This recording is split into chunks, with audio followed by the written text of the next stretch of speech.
Sikap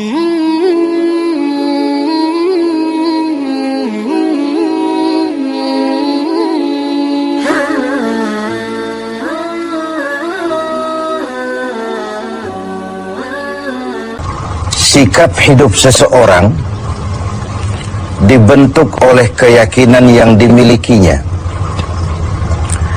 Sebagai muslim, keyakinan kita berpatri pada dua kalimat syahadat. Asyhadu an la ilaha illallah wa asyhadu anna Muhammadar Rasulullah. Kalimat ini membentuk perilaku kehidupan. Itulah ikrar yang kita ucapkan. Artinya, pada saat kita berkata asyhadu an la ilaha illallah, saya bersaksi tidak ada Tuhan selain Allah, kita sudah melaksanakan sebuah ikrar. Kalau saya yakin tidak ada Tuhan selain Allah, itu berarti saya tidak akan pernah takut kecuali hanya kepada Allah. Saya tidak akan pernah menggantungkan hidup kecuali hanya kepada Allah. Saya tidak akan melarikan persoalan kecuali hanya kepada Allah. Saya tidak akan minta tolong kecuali hanya kepada Allah. Saya tidak akan minta rezeki kecuali hanya kepada Allah. Berurat dan berakar itu di dalam hati, membentuk kepribadian dan mewarnai seluruh langkah kehidupan kita. Di zaman kita fasih betul mengucap dua kalimat syahadat. Tahlil pun lancar. Tetapi konsekuensi dari kalimat itu sering kita abaikan. Apalagi kita sedang berhadapan dengan zaman yang serba sulit seperti sekarang ini. Ekonomi yang belum pulih, lapangan kerja susah, pengangguran banyak, biaya hidup tinggi. Orang mudah mengalami proses pergeseran nilai.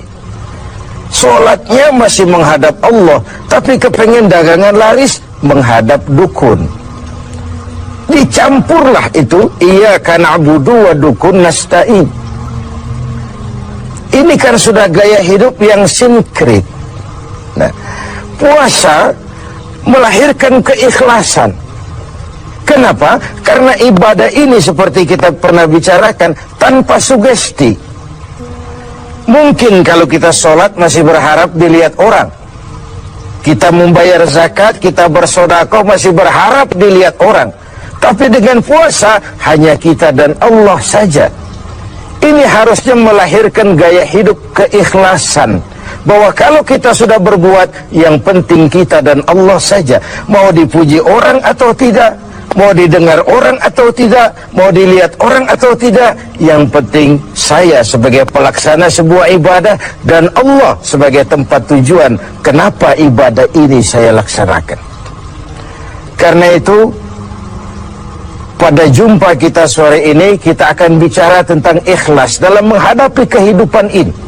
Sebab bukan saja hanya sholat kita harus ikhlas, puasa harus ikhlas, zakat harus ikhlas, menjalani hidup ini pun kita harus dengan penuh keikhlasan. Kita tahu bahwa apa saja kalau sudah mulai kita gantungkan kepada yang selain Allah, bersiaplah untuk kecewa. Apa saja kalau sudah mulai kita gantungkan kepada yang selain Allah, bersiaplah untuk kecewa. Nah, ikhlas tentu bukan hal yang mudah dilaksanakan, walaupun sangat mudah untuk diucapkan. Tetapi inilah yang diperintahkan Allah kepada kita. Kalian wa ma umiru illa liya'budullaha mukhlisin. Kalian tidak diperintahkan kecuali hanya menjadi penyembah Allah yang penuh keikhlasan. Penyembah Allah yang berangkat dari semangat keikhlasan. Saya ingin mengungkap apa yang pernah disampaikan oleh Imam Al-Ghazali tentang keikhlasan ini. Beliau menyatakan, An-nas kulluhum mauta illa al-alimun, wal-alimuna niyamun illa al-amilun, wal-amiluna mughtarruna illa al-mukhlisun. Manusia, kata Al-Ghazali, pada dasarnya mati, kecuali orang yang berilmu. Orang yang berilmu walaupun dia hidup, tidur, kecuali yang mengamalkan ilmunya. Dan orang yang mengamalkan ilmunya, banyak yang tertipu, kecuali yang ikhlas di dalam mengamalkannya. Begitulah dalam kehidupan ini, manusia pada dasarnya mati, kecuali orang yang berilmu. Tidak banyak yang bisa dilakukan tanpa ilmu. Ilmulah yang membuat manusia itu hidup, bergerak, berbuat, berkembang, tumbuh menjadi lebih maju. Ilmu dalam sebuah ungkapan lama membuat hidup jadi mudah. Seni membuat hidup jadi indah. Dan agama membuat hidup jadi terarah. Dengan ilmu hidup jadi mudah. Apa yang hari ini terjadi di benua lain, hari ini juga kita tahu dari kamar kita. Dari kamar kita bahkan kita bisa ngobrol ke luar negeri. Itu kemudahan yang terjadi karena faktor ilmu. Dahulu tahun 50-an, orang kita kalau pergi haji ke Mekah 6 bulan. Kita sudah lupa dia baru pulang 6 bulan. Yang ada cuma kapal laut, sementara Mekah Madinah unta. Sekarang orang berhaji cukup 1 bulan. Kemajuan ilmu yang menciptakan Boeing memotong waktu 5 bulan. Ruang dan waktu sudah bukan masalah. Manusia mati kecuali yang berilmu. Orang yang berilmu walaupun dia hidup, tidur, kecuali yang mengamalkan ilmunya itu. Nah, orang yang mengamalkan ilmunya banyak yang tertipu. Merasa sudah banyak karyanya, sudah banyak ibadahnya, sudah banyak kebaikannya. Mereka banyak yang tertipu, illal mukhlisun, kecuali yang ikhlas di dalam mengamalkan ilmunya itu. Ikhlas itulah roh dari amal yang kita kerjakan.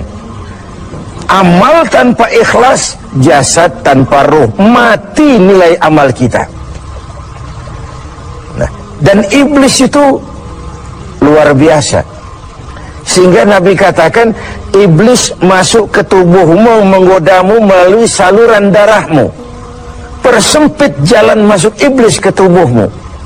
Sahabat bertanya, dengan apa ya Rasul? Dengan zikir dan lapar. Saya ingin mengulangi hadis ini. Iblis masuk ke tubuhmu, menggodamu melalui saluran darahmu. Persempit saluran masuk iblis ke tubuhmu. Dengan apa ya Rasul? Dengan zikir dan dengan lapar. Jadi ketika kita melaksanakan ibadah puasa ini, kita mempersempit ruang gerak iblis.